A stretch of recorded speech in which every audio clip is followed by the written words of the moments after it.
Bonjour, aujourd'hui je vais tester la perceuse visseuse DDF 453 de chez Makita en 18 volts. Donc c'est une machine qui fait 1,6 kg, donc qui est très légère pour toutes les mains.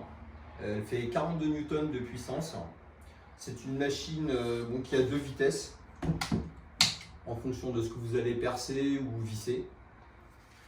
Donc il y a l'option vissage avec le petit bouton qui se trouve juste au-dessus de la gâchette et l'option dévissage.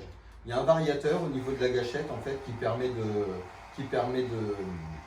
de donner la puissance qu'on veut, soit au perçage, soit au vissage, d'aller doucement ou plus vite en fait. En faisant une pression dessus, on arrive à accélérer très facilement. La capacité du membrane c'est 13 mm. Donc on peut percer acier et bois avec cette perceuse visseuse. Donc 13 mm pour l'acier, on peut aller jusqu'à 36 mm pour le bois, ça dépend des forêts que vous mettez dessus en fait. Donc voilà, pour les outils c'est très facile, on se met en position 1.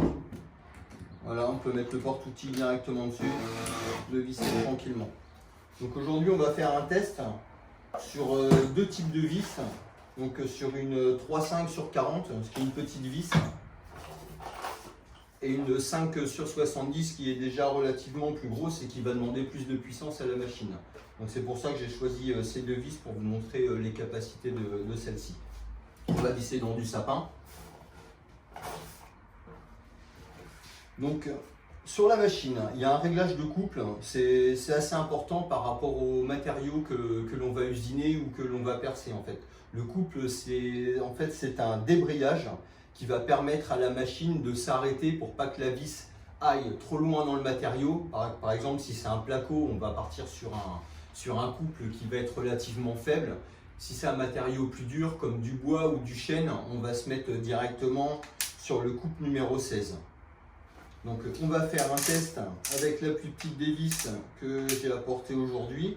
On va se mettre sur le couple numéro 4 pour vous montrer.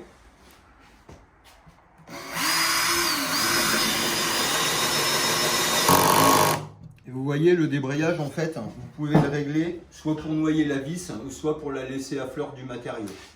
On va réessayer avec la même vis pour vous montrer sur un couple différent. On va partir sur du 8 qui est déjà un petit peu plus fort, voir ce que la machine va pouvoir faire.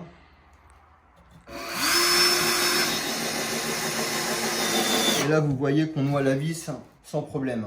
Donc voilà, suivant le matériau, vous allez pouvoir régler votre couple par rapport à ça. On va essayer de pousser la machine un petit peu plus loin. Donc on va prendre la plus grosse des deux vis, une 5,70 qui est déjà une bonne section de 10 dessus.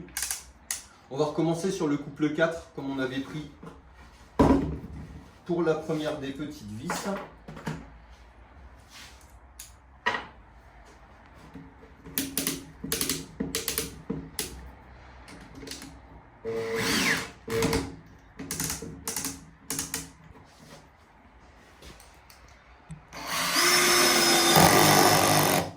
Vous voyez, ça demande beaucoup plus de puissance. Donc on va passer directement à 8. Et là, vous allez pouvoir régler en fonction de vos besoins. En fait.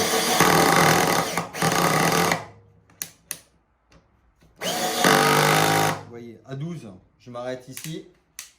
Et si je passe directement la machine à 16, je vais la faire directement.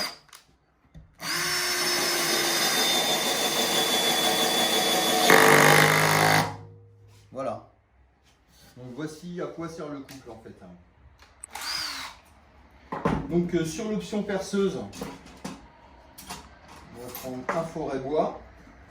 Donc en fait on tourne la molette qui est là pour vous mettre directement.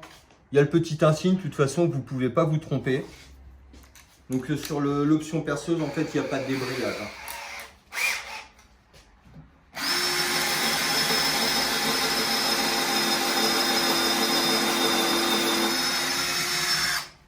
Au perçage, on peut voir que la machine est très équilibrée.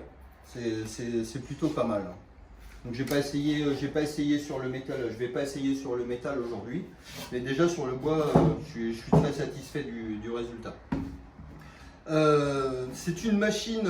En fait, c'est une machine qui est faite pour un large public, pour tous les travaux du quotidien. C'est relativement très simple à utiliser. Il y a pas mal de personnes qui voudraient se lancer dans le bricolage et qui hésitent d'acheter des machines parfois de peur de ne pas pouvoir s'en servir. C'est le type de machine que l'on peut aisément en faire l'achat pour l'utiliser, que ce soit pour mettre des tringles de rideaux, monter un meuble, percer des trous dans le jardin, je ne sais pas, monter des calebotis ou des choses comme ça. La machine elle remplira totalement sa fonction. Voilà.